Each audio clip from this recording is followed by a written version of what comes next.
the panelists come join me on stage.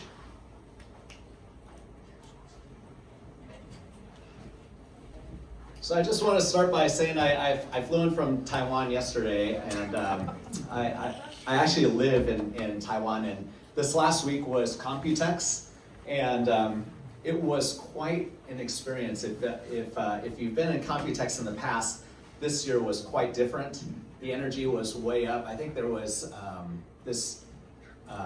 I would call it like a lot of pride in Taiwan, because now Taiwan has the fourth largest market cap in the world, which is pretty amazing, surpassing India. But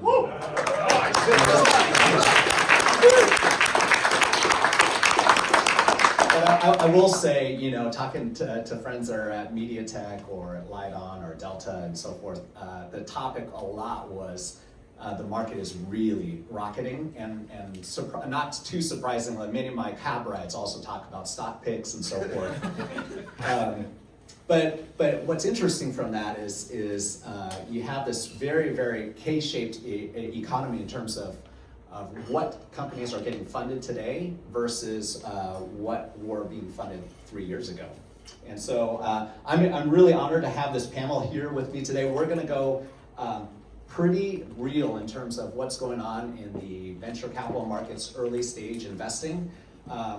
I think it's changed dramatically in the last 3 years, so I hope that you can kind of get an unvarnished view of what's happening inside the VC world from the panelists.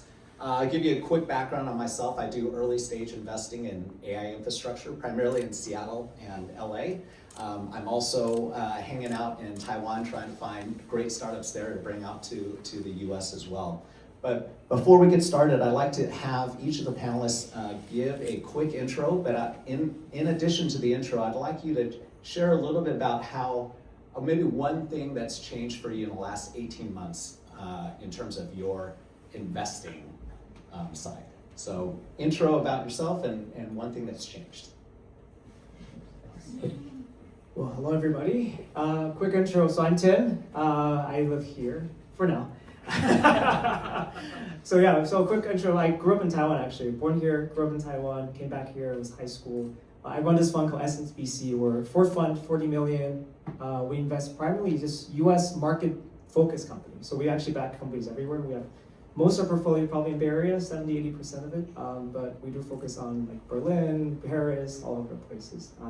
And we're a specialized fund. We like to back very technical companies called infrastructure stuff. And 18 months? Yeah. I feel like I'm changing my mind every week at this point. You know, it's a very difficult market. So maybe just quick top of my head, we keep saying pre-seed and seed rounds and Series A's and Series B. I think these labels really are so meaningless to a point. You know, I have a TikTok. I don't know if you guys watch TikTok. I joke about this because seed rounds used to be 4 to 8 maybe, 3 to 6 depending on the Seattle Bay Area, right? You know, as we all know. Today, I look at a company saying it's raising a seed round. It doesn't surprise me anymore. It's saying we're raising 150 million seed. I was like, oh, seed? Really? And I meant 50 million pre-seeds. And so we're not talking valuations. Like they're raising truly 50 million pre-seed. And so when I look at the labels and look at the rounds, it really makes my head hurts, you know? I'm a pre-seed focused fund, so should we just do it all, right? So anyway, a lot of the market has shifted. And I think we're all trying to believe that the market outcomes are much bigger, but no one knows. So this is part of the game.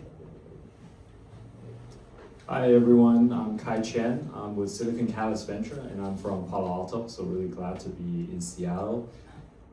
Silicon Catalyst is the largest incubator in semiconductor in the world, and there's offices globally in Silicon Valley, in UK, EU, Australia, Japan.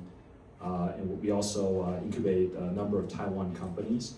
And basically these companies join a 2-year incubation program.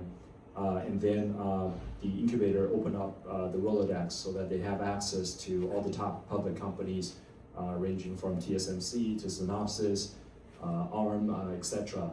And really help these companies being successful. We raised about a year ago Fund 1. So the incubator's been around for a long time, but the venture fund is new. So we raised Fund 1 backed by a number of public companies. It's a smaller fund, it's a $20 million fund.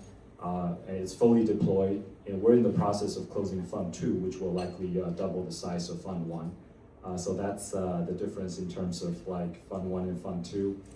We are also looking for more companies on Fund 2, looking at larger companies that are already backed by VCs to invest in addition to the very early stage seed and prestige startups.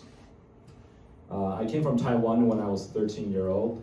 I also run a multifamily office in the Bay Area that makes capital allocations to startups, to pre-IPO companies, to funds. So I have some perspective on companies outside of semiconductor as well.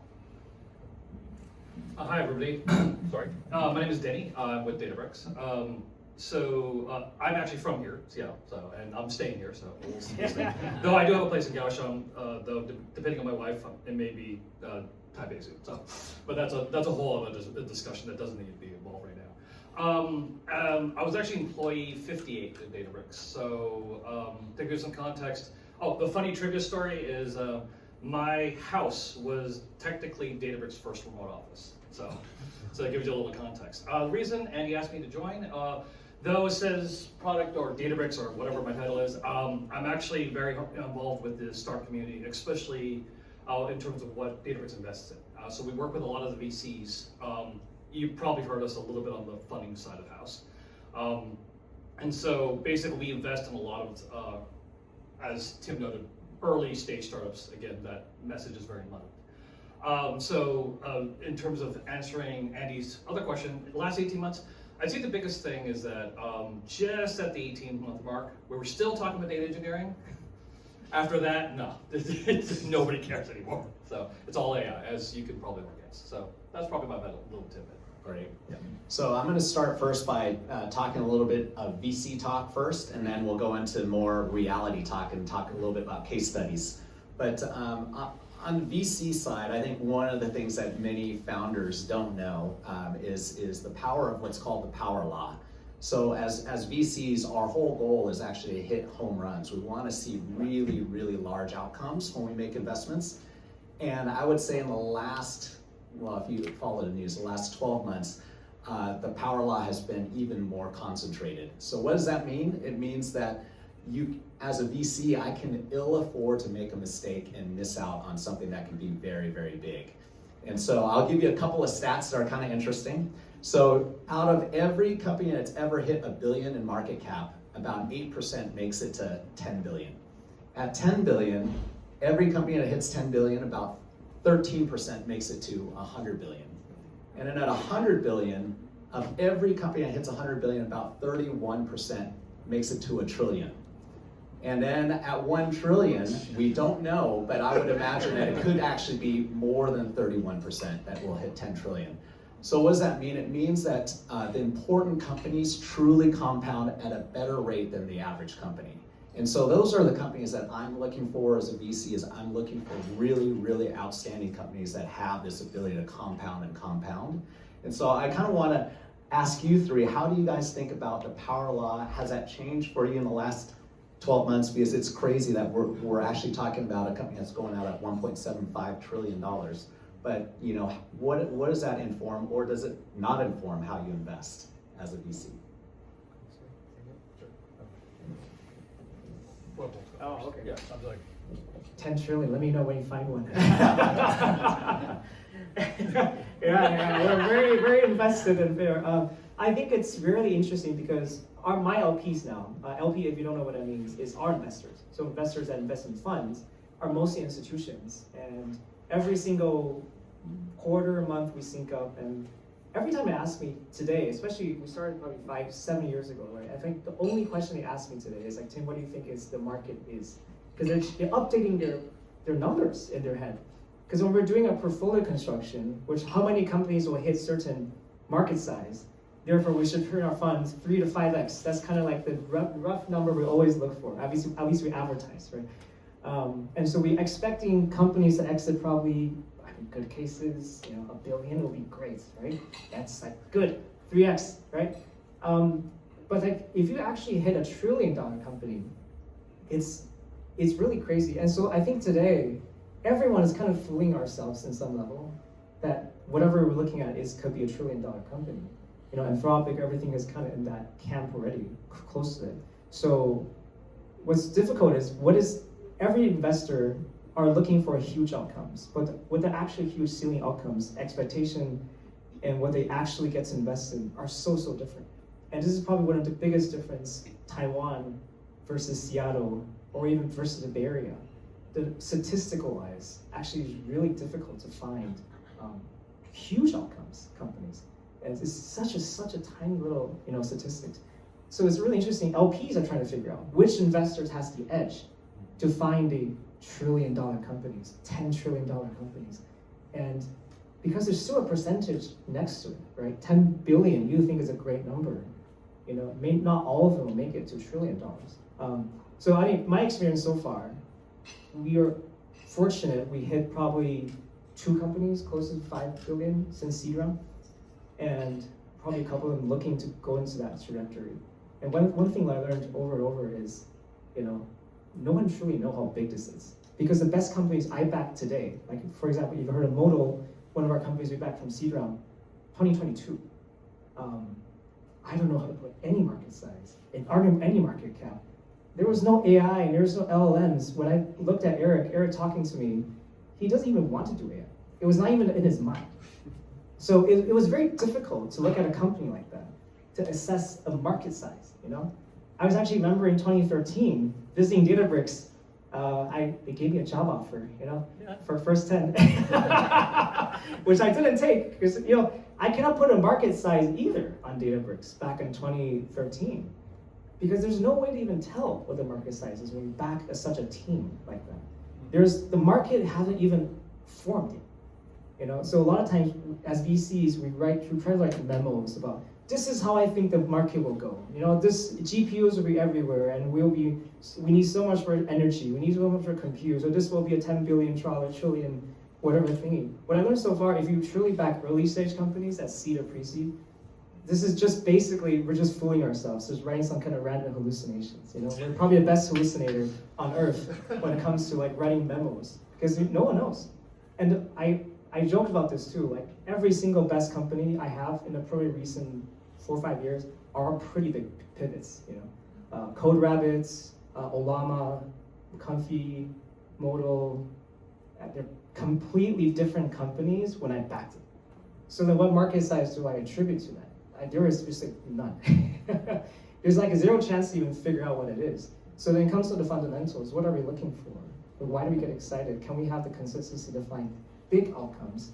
I realize such a big difference is we have to basically find crazy outliers, you know, and really to an extreme, to a point where it doesn't even fit a common consensus in any shape or form to even be able to find that 10 trillion company. And so it's a very difficult job, because you either are fooling ourselves or not. And so we're all fooling each other. And I think this is where luck also plays in. But anyway, I don't know what the true answer is I think really what comes down to is we're more going back to a form of finding, which is very difficult, people, you know, which is most fundamental unit of company. You know, all the market directions, I actually right now, I don't even write any market sizing, what the possible future outcomes and companies anymore. None of that exists in my head. Like, is this the best team I should back? Period. Is this the category I can understand? And this is the best team. If it's not, shouldn't just do it. It's pretty binary at that point. But I felt like that's probably the only way I can view the world and feel like, okay, this has a shot to be yet another model, yet another, you know, similar thing that we've done in the past. Yeah, I'll share 3 quick observations. One is that with the 3 big IPO coming, Anthropic, SpaceX, and OpenAI, there's a huge divergence in venture capital outcome. The venture funds that back Anthropic are going to do great, and then everybody else who didn't back, you know, these companies are not going to show the track record. So I think that's a big extreme of power law. So basically you have these $1 trillion IPOs. I think the second observation is it's going to be a lot more difficult being a VC going forward, just because the public market is doing so well. So I spoke with a number of LPs, such as the Sovereign Wealth Fund in Malaysia, and they said they're going to deploy so much more money in public equities. And as you guys know, a lot of Taiwan companies in the last 6 months, their stock price doubled, tripled, quadrupled. And it's just so much easier now. Now everybody wants to invest in public, and no one has the patience for the private markets. I think my third observation is I actually met 3 founders through my family office connections. They just got acquired, and then they started the company like 18 months ago, and it's an AI company, PhDs in like AI. And then they, the 3 founders did not raise venture capital. They have a few angel investors, so no venture capital. And I asked them, how much did you get acquired for?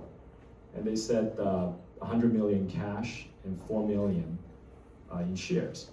And I was like, okay, not bad. That's a very good outcome for 3 founders, you know, for just after 18 months. And they're all in their 30s, early 30s. And then they go, no, Kai, you misheard. It's 4 million shares. And each shares is over $200. It's $1 billion acquisition. I was like, wow. It's like it's a crazy power law. Like now you have like these giant outcomes very quickly, and you have like a lot of people struggling, and it's just gonna be so hard. Yeah, just to add to exactly your point. So for start, yes, very much agree with the power law. We're literally living it in terms of my company, just because we're at 134 billion, and we're basically on target for our trillion pretty soon. So yay, that's on that one. So what's interesting is that exactly the same idea, right? It's about people and it's about tech, right? That's what it boils down to. In other words, how technically competent are your founders, right? I would boil down to that. So I'm down in San Francisco a lot, mainly to meet folks, figure out if they actually have the uniqueness of actually understanding what is it they're trying to disrupt, for starters, right? And so, for example, if you even just look at Databricks' own track record, we've acquired, I think the last 3 years in a row, every single company we've bought and made an announcement for Summit has to be $1 billion or more for precisely that reason. Now we, in comparison, do it on the cheap, like your friend, your company, 3 people for $1 billion. Now we're usually buying 100 or 200 people for $1 billion. So I guess we got it. It was cheaper for us, I guess, right? But the reason I'm calling that out is because the power law, what people keep forgetting with the power law is that yes, go from billion to 100 billion to trillion. How many more companies are now failing because of the power law, okay, in that process? And so that's what we actually have been doing, which is the investments that we do. And I mean, this is not a corporate secret that I'm telling you, but basically the whole reason a lot of us are investing is because the ones that couldn't follow the power law, the ones that could not go ahead and jump to $1 billion or jump to $1 trillion, they become an easier acquisition for us. And they already have the skill set that we need. And so that's why we assess them at an early stage, at the pre-seed stage, to understand if that team's actually really good enough. Sometimes we can buy them for $1 million, sometimes we pay for $1 billion. But the point is that the power law does have that ultimate effect. Doesn't mean you can't make money out of it, to be very clear about it.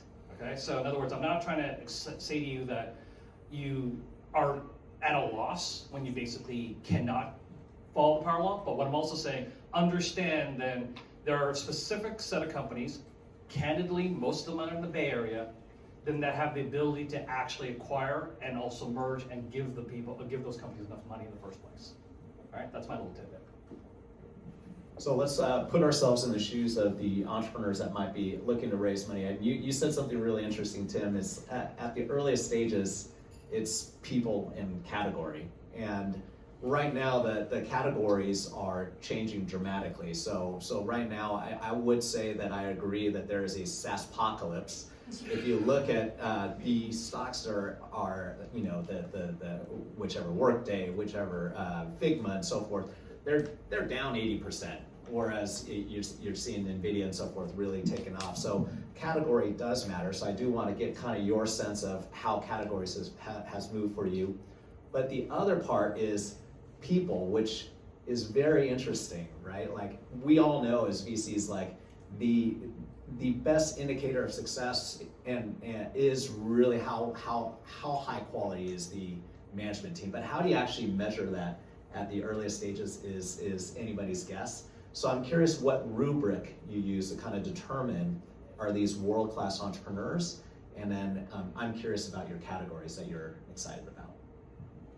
Okay, just to do it other way around. I'll start. One of the things that we found effective, I probably haven't, I'm sure there's a prompt somewhere that actually has my rubric, but the context is when it comes to people, and I said the focus is about people and their tech background. One of the things we focus on is the key universities. So basically, you know, standard ones, Berkeley, Stanford, Carnegie Mellon, UW. So, by the way, funny story about Tim, when he said he got an offer in 2013. So I actually got an offer in 2014, but didn't move to 2015.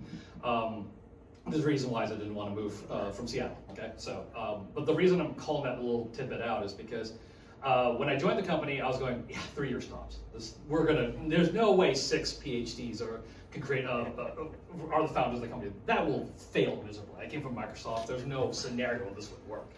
Boy, am I glad I'm wrong. So, but the reason I'm giving you that little tidbit of a story is because one of the things we recognize is that if we provide solid guidance early to people with PhDs, they in fact actually can be good entrepreneurs because they are thinking outside of the box right from the beginning.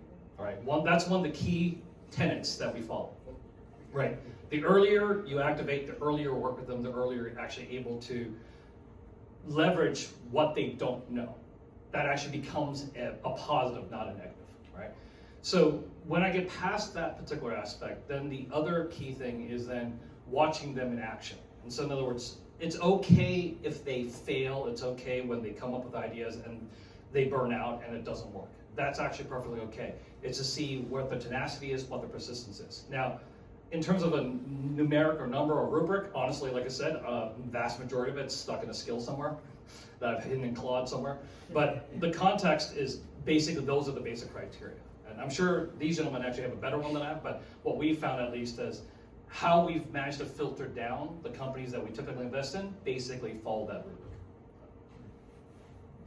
Yeah, for Silicon Catalyst, because the focus is on semiconductor, the entrepreneurs tend to be a lot different from the software entrepreneurs, which tend to be like youngers in their 20s, maybe.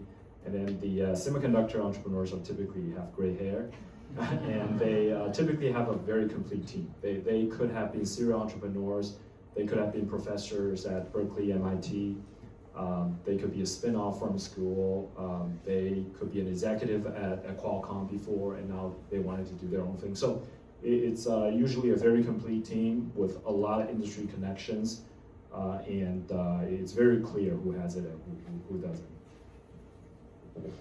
Cool. Well, I remember there was a question in the last panel. Somebody asked which is data-driven or intuition-driven, right? And I think the reason I still have a job, hopefully with AI, is because this job is so bizarre. You know, I don't know. There's any VC that actually does it the same way. You know, I've been in Bessemer, one of the bigger funds, for close to a year, looking how they do things. You know, our LPs are, you know, all the major institutions, you know, Sequoia and Andreessen's, they're all LPs of ours. I work with them quite closely. I was backed by NATEA and Bessemer for my own company. And so I feel like I have a lot of different noises or things, inputs in my head. And in the end, I really don't think there's one way to do venture, you know, because I think we all want the same outcomes, but there's no one single way to do it. And every single year, every single company really surprises you. Like, this can work? You know, we pass on so many things that also surprises all of us, right? And I don't know, I feel like management, our criteria of what we think is good or bad is such a moving target to a point, because it has to fit, like I said, the category. Every time we're looking at what can be huge, you're betting on something that it's not just because the technical possibility is huge. You know, there's no way a company can exist just because of that. It has to line up with a disruption in the market, right? Like, it has to actually change the behavior. It has to change what people want to buy. It has to change what people consistently never used before and try to do something new. And there's a bunch of miracles. that happens when the technology doesn't yet exist yet. And so I feel like today, more than ever, one maybe example I can bring, because I backed a Seattle team, really young guys called InsForge. I'm not sure that you met any of those. One is a Taiwanese founder, actually. Pretty young guys. And to them, they are probably one of my canonical infra early stage bets, which to me, backing teams is not about points, it's not about where they are right now. You know, how good they are right now. How good are they at managing people? How good are they at fundraising? How good are they at, you know, selling customers? You can't really back people as a points, because that just really just implies they're never growing, they're never changing. We're really trying to like invest in lines. Like, are they on a trajectory that's way faster than anybody that we see in a similar situation or similar possibility or similar place? So I would argue actually a lot of times it's not about the team being such a high quality. I sometimes feel like it's actually the environment they're in such high quality, or the environments they've been in, or the environments they're willing to put themselves in, or even like hack themselves in. Allow them to actually grow in lines much, much faster than anybody else with similar backgrounds. You know, because I feel like very interesting. I personally, I worked at Microsoft before, right? And graduated from here, intern here, work in big company. I'm kind of, in my early 20s, I feel like just like a normal software engineer at Microsoft with no idea about startups, no idea about venture, no connections to VCs, no founder friends, nothing, you know? And so I think a lot of people even looked at me saying that, yeah, I don't know how you start anything. My wife didn't believe in that. My family didn't believe it. Nobody believed in it. My sister didn't believe it. Like, I would be the least person anybody can even think of to even doing what I'm doing today, even, which is so interesting. Because I think when you're looking for teams that can grow, you're really trying to figure out what is the things either they've done or things you observe, or can even put them into situations that you hope they can actually grow much faster. So a lot of times when meeting young people, like this inspiration, for example, a lot of it is just sometimes pressure testing. You know, like, hey, I'm gonna challenge what you're doing right now, you know? Or I'm gonna find other people or users or customers, and we know so many infra people, so it's very easy to challenge everybody, you know? It's like, with this stuff even like, can you even learn faster than anybody else we put in a similar situation or something like that? It doesn't always be perfect. But that's kind of what we're looking for usually, is the line of growth. What's the trajectory of growth in terms of you able to learn new facts? What's the trajectory of belief system you can able to like disregard some religious beliefs you have, right? What are the trajectory you're actually able to hustle execution-wise? Are you able to find customers super quickly, able to close certain things very quickly? Kind of get that picture, and then you land into the category too. Some category doesn't require somebody really hustling, closing customers. Sometimes the only thing that needs to be done is just maybe one or two things that really be the best at. And not betting on some teams that magically everything is great. You know, we're looking for people like really just top of class, maybe one or two top things, because it's so fitting in that particular market. And I think the disruption that we're believing in that market, that also isn't the same quality that exists in the past. Anyway. Appreciate that. And that's a great segue, because I want to kind of go into, these guys all write checks, and so this is my favorite part of these kind of talks is let's just break down one of your most recent deals. I'm super curious why you said yes, maybe why you might have said no, and we don't know what the outcome is because you just made the investment, but it'd be great to just give a little bit of a context as to why you made that investment. So. I'll keep this short. I already talked about InsForge. Maybe some of you guys already know these two people. Work at Amazon, great guys. I invested just before they joined YC. They got the YC letter in front of them. They haven't signed it yet. Like Tim, we were either in or not before this, right? And what's challenging for me, because I'm an infrastructure-focused fund. We back a lot of developer tools, we back a lot of developer platforms, and they're building this sort of like backend as a service, competing with Supabase and all these companies. I was like, this space is probably one of the most crowded spaces you can find. You know, yet another backend as a service. We've seen so many of them. So I was like, I don't know why. Why are you guys doing this? What's so interesting about it? And what to me, I think what's really interesting about this team particularly And why I got excited, and a lot of people may not even think it might be interesting, is even though the growth is okay, to me, what's really got me excited is really, when I work with them, one thing I got really, one thing I learned from, I don't know if you've heard of this company called Lovable. I'm actually seen or heard of this company. I passed on the Lovable pretty early because I thought it was there's no way this is gonna work, right? But the way I thought about the market was so different, or not the same way I should have. I looked at it as a developer tool. Like, this should be built for developers. Because it was started as an open source project, so it's meant for developers. I was like, no developer uses this stuff. I can write this myself in an hour. Back to what he built. There's no technical moats whatsoever for this kind of thing. And typically, like a Databricks or anything we backed, like Modal, there has to be some technical hard stuff that you can really kind of compound with, right? That doesn't really have any. But what really surprised me about Lovable is the users are not technical. So what really I got completely wrong is actually in the end was not a developer tool at all. It's actually a great best product for non-developers.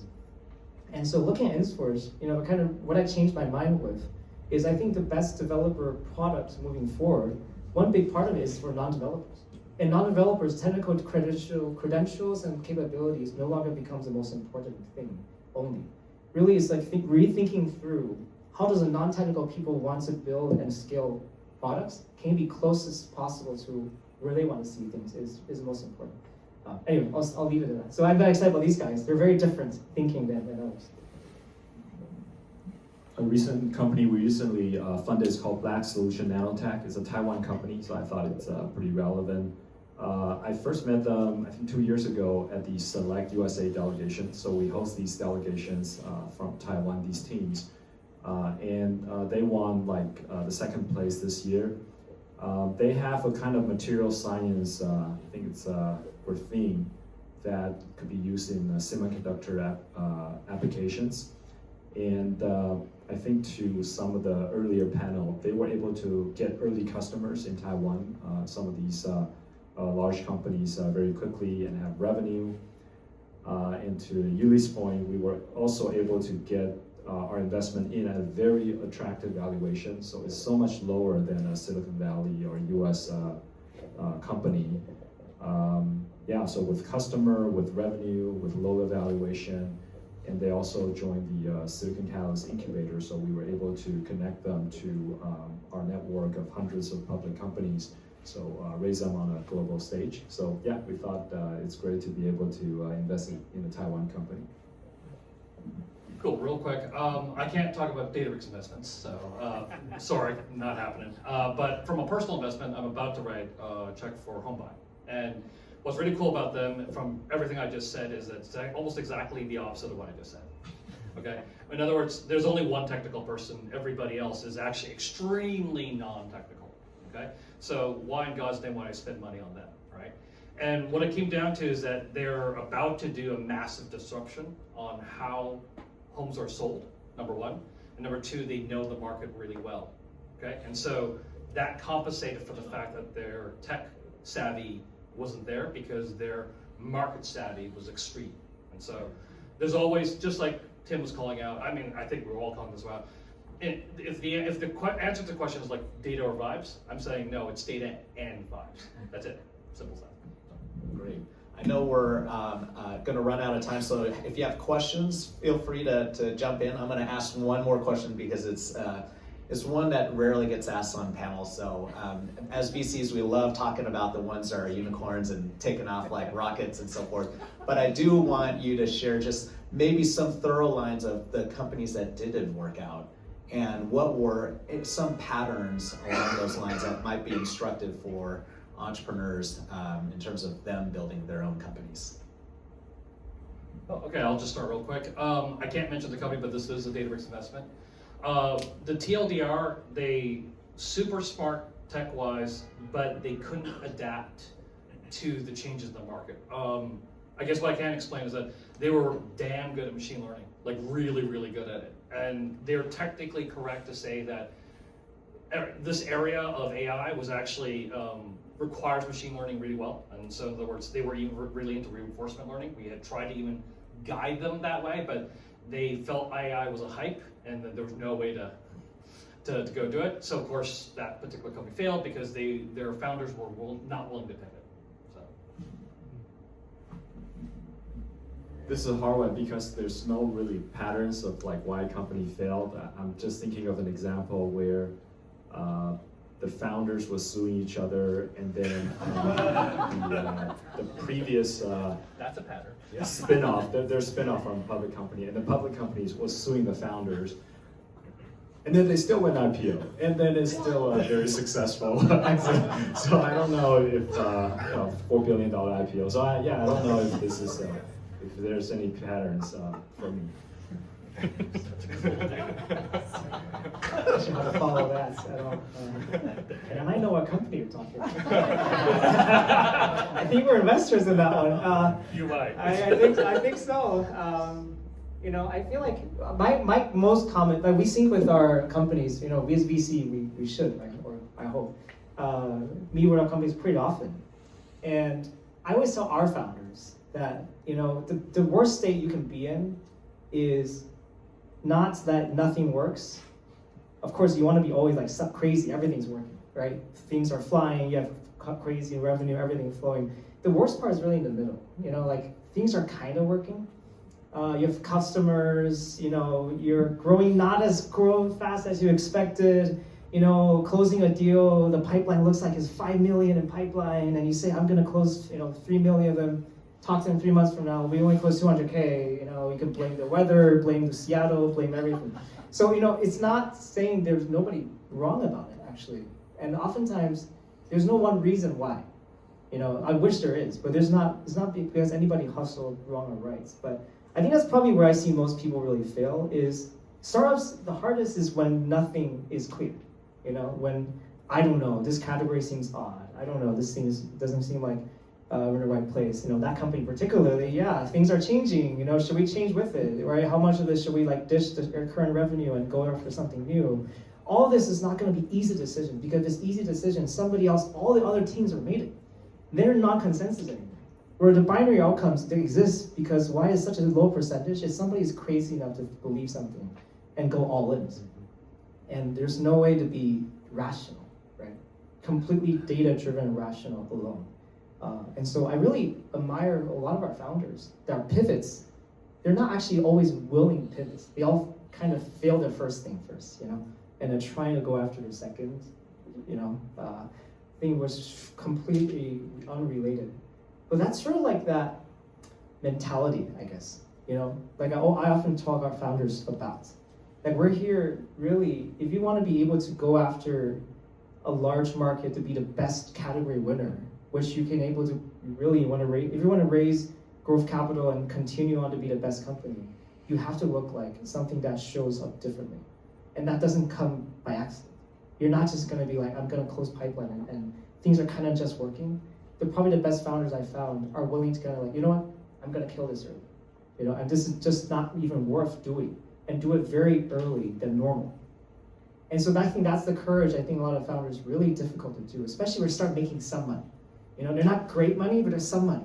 And you're just kind of hanging on to it. Like, okay, we can probably be lifestyle, we can probably be something, but I always urge our founders, like, either do lifestyle or not. Don't go into a ventures business thinking lifestyle and you're going all around.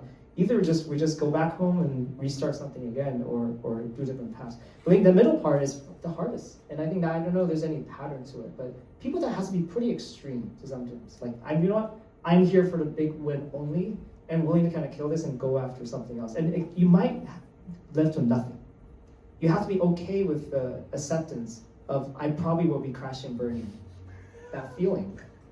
But that actually is the beauty of Silicon Valley, to be honest, why your surroundings matter so much.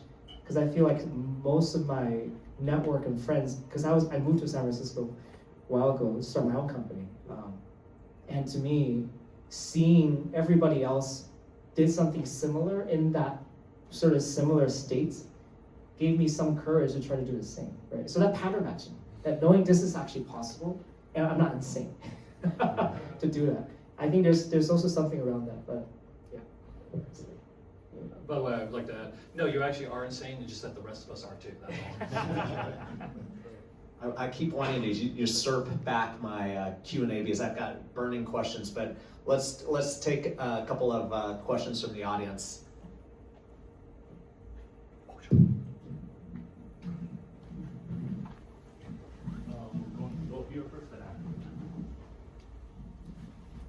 Thank you, panels. Great discussion. Andy, I'm surprised you're still so awake. I mean, you've been here since 4 a.m. Taiwan time, so good job. This question may be for Kai. Kai, you mentioned you run both venture capital and family office. I'm curious, what's the biggest difference when you evaluate opportunities between the two? I think venture capital has a very narrow lane, so all my partners are seasoned semiconductor executives, and then they really know the industry well. And we don't invest in anything outside of semiconductor, so it's a very narrow lane. So we don't look at AI, we don't look at software. It's just only semiconductor hardware companies.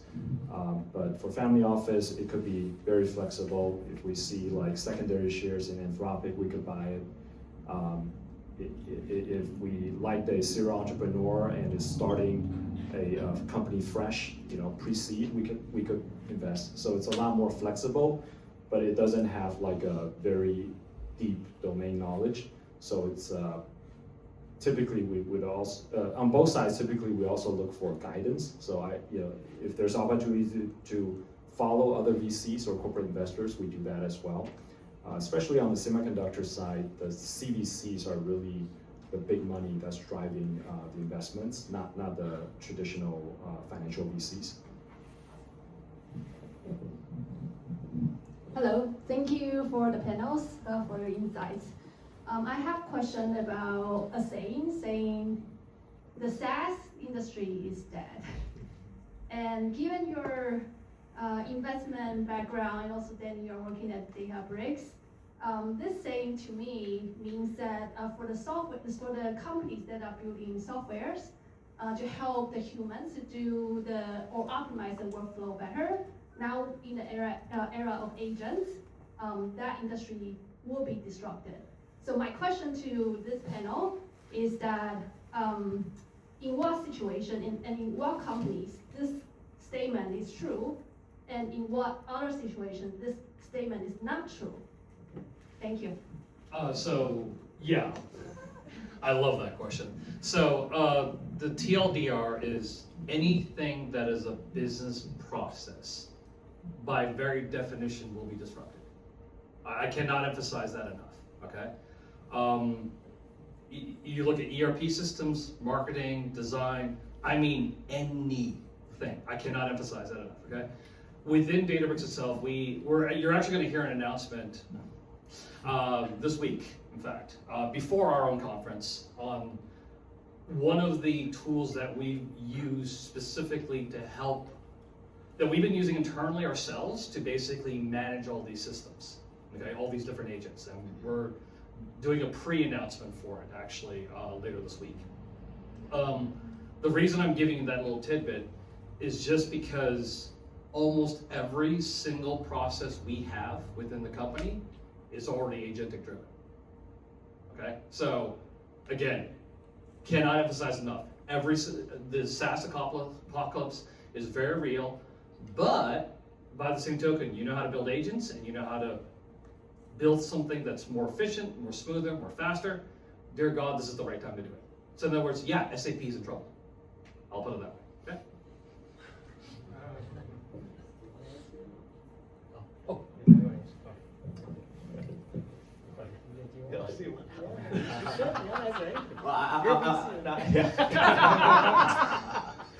I would say, we invested in software for 7-8 years as a VC firm, and I've invested in software for 20 years.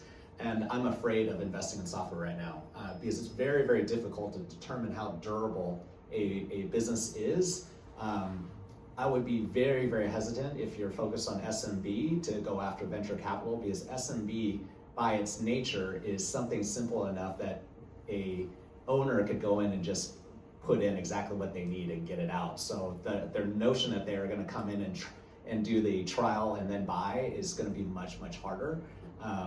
It's not to say that there won't be another SaaS company that's going to be very successful, but also next stage investors are going to be very skeptical as well. So at least in the venture space, a little bit more difficult to raise.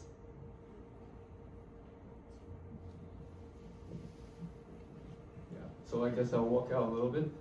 Okay, I think that was a really good question because what I'm doing is a SaaS, and we're working for the backend, which is what Timothy just mentioned. And also, I think this question is more directly to Tim and also Denny.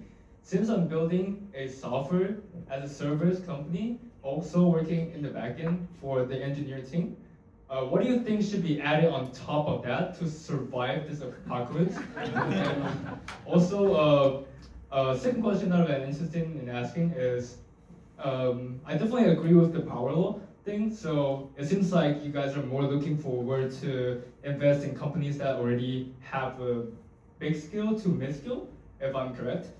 So what are your advices to those companies that just started, and who should they go to, and what makes them qualified to be worth the investment? I'm not sure I understand the big skill to mid skill question, but I think I just kind of understand what you're trying to ask, right? Well, you know, this is we're learning in real time what AI means to everybody. You know, every single sync, I feel like I'm seeing this apocalypse thingy happening. And startups is all about trying to live in the future, because when you're building software, you have to build like infrastructure software. You cannot ship in a week. You know, that is not infra software. You know, there's no way to build that and just ship that. Otherwise, you can clone it, you know, very easily. So it's by definition has enough hard problems to solve. But the challenge today, you spend 6 months building that. 6 months from now, Opus 5.2 come out, and there's somebody else goes crazy. It's not actually very simple to have your customers able to tell, like, why can't I just do this myself?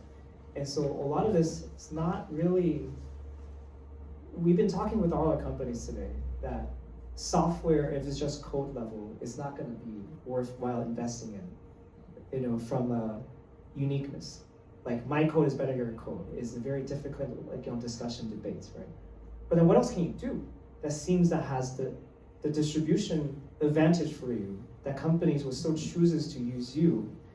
And, you know, unfortunately, that is such a hard problem that is so personalized. Because I can give you one advice and it will just go home and just be like a unicorn company. I think that won't be, that'd be too hard to convey, right? So the best companies so far are living in the future. You know, one of my friends, Tomas, he runs another fund called Theory Ventures. You know, one of my good friends here, LP, and I always love talking to him. You know, because he always trying to like predict. Anytime I tell him, hey, I'm looking at certain categories, or I'm seeing certain companies right now. It's like, hey Tim, what do you think happens in a year? What happens in 2 years? And I don't know if it's like really. We're never going to be right most of the time, probably wrong all the time. But it's such an important thing to keep first principle-ish. I don't really like that word, but like, unfortunately, we have to kind of somehow look at this in a different way. What is your users going to be clouding themselves? And what challenges they would run into for sure, no matter what model quality will be different. You kind of have to like live in the future enough to say like, okay, this is going to be hard enough, no matter what they do. But if you don't know how that insight and you don't understand that yet, then I guess the other way around is you have to kind of look at the problem more deeply, understand your customers and users, but understand like maybe live through their problems way more deeper than where you are. Because if you don't have that, it's, you know, starting a company becomes very, anyway, it's a learning process. You have to treat it as a learning process. They're like, I know what to build. I'm gonna go pitch VCs right now. This is my secret and give me 5 million, right? You know, it's hard. But a lot of that healthy debates of companies that we're back in today, actually, truthfully, none of them have any answers. That's very, very super clear, but we have at least some assumptions, right? And we also have some hypotheses, and we hope we're right, you know? So this is kind of the feeling we're in today with backing AI companies. It's like we're all hoping, you know? I hope you're right, I hope I'm right, and we just all hope together that we're all right. But that sort of confidence still has to be there as some sort of spectrum. Okay, so back to your question, I think you just have to assume that everybody will clog themselves. Think about the data, think about the context, think about the hard things. These people probably don't have certain skills. that they can't do certain things well. You know, infrastructure is such a hard problem. Do you have something different enough on your side? And back to InSforge, when I think about them, it's not about their skill set alone. It's also their audience. Their audience is such a very different type of audience that the product has to be so different. And we're betting on the future. There has to be something like this, and they have to invest in it now versus believing it in it. Because if it's obvious, it's too late. You know? Yeah, just to add to Tim's point and specifically to answer your question, the way I would look at it is that you're building a back-end service, right? And so exactly to summarize what Tim said, your front end is actually knowing exactly what domain you're targeting and diving deep into that. So in other words, if you want to, since Andy and I have been talking about space and military and things of that nature, let's just say you decide that you want to focus on robotics or space, right? You have to actually dive super deep, and then exactly what Tim's talking about, what's the future of what they want? Don't build A and B because robotics company said, I need A and B. Be able to figure out how to build F, okay? And then convince them that they need F. Because once you do that, then you've got something to work with. Because otherwise, just like Tim said, you're gonna Claude code your way to C, all right? And I think I'm going to close off by answering the second part of your question too, because I think first you're asking a little bit how does a founder with no customers and so forth raise capital? Well, first I would say I'm so honored that you guys are here, because that demonstrates that you have an interest in startups and interest in learning more and so forth. One of the dirty little secrets, it's not dirty, but it's something that's not reported often in media, is most of the deals are done because of human connection. And so it's in this kind of room, in this kind of setting.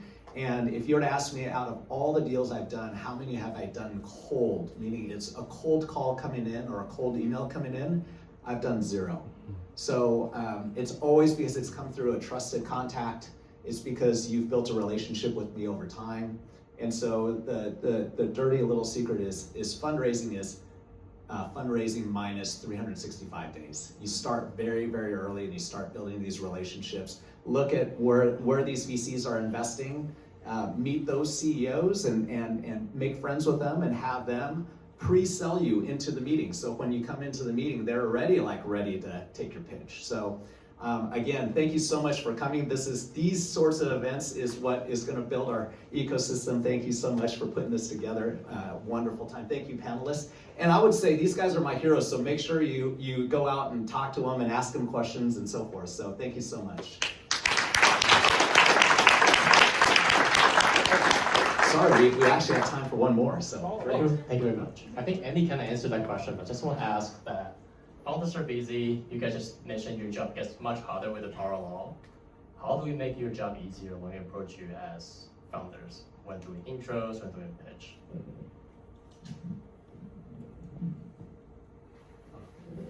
Make our job easier. You know, every time I meet a new founder, they already like Claude code me to no end. You know, like Tim, I know everything about you and everything. So it's very interesting. Listen to my hundreds of podcasts all through like one paragraph.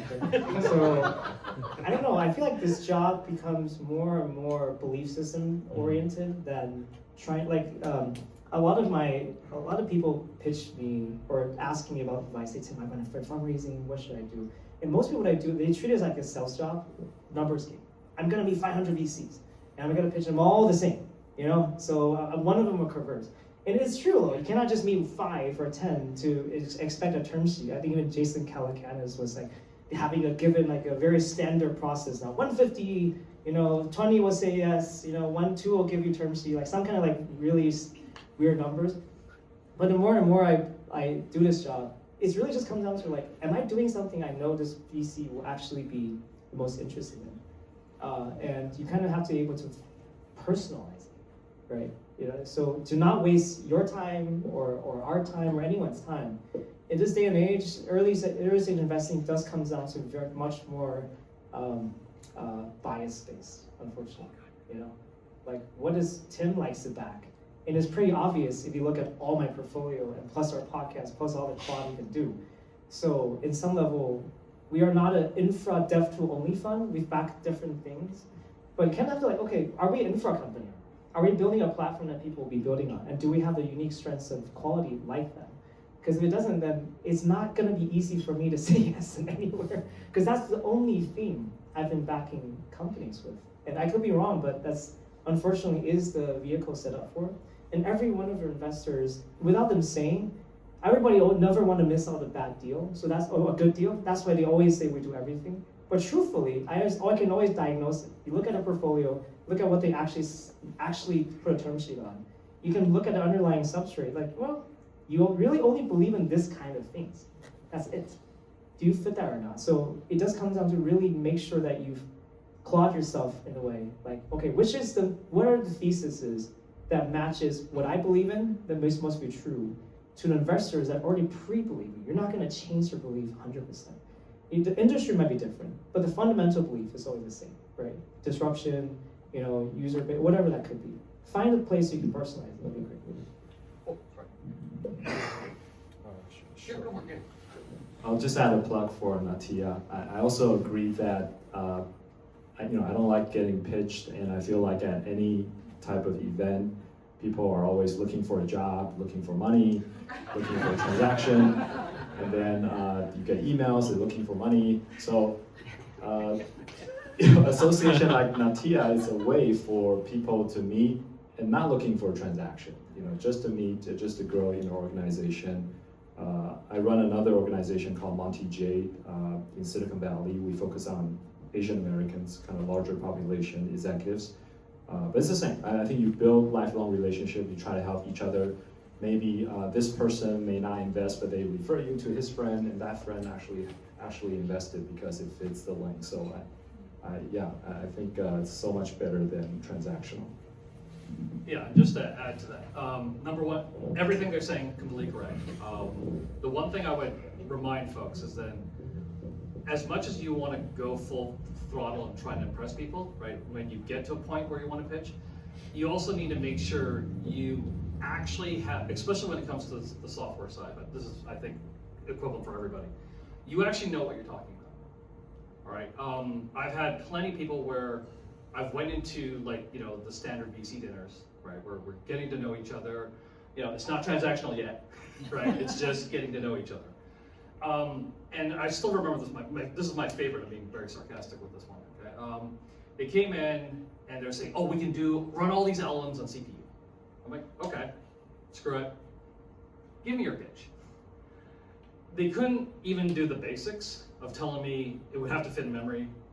And I'm like, if you just even did a little bit of research of who I am, you would have already known that I have a pretty decent enough background to understand how this stuff works. So this was supposedly the CTO, and they couldn't even give me the most basic answers of why an LM could run on CPU. Now I'm saying to you that this is going to happen in almost every single VC. There'll be some expert, they have an expertise on something.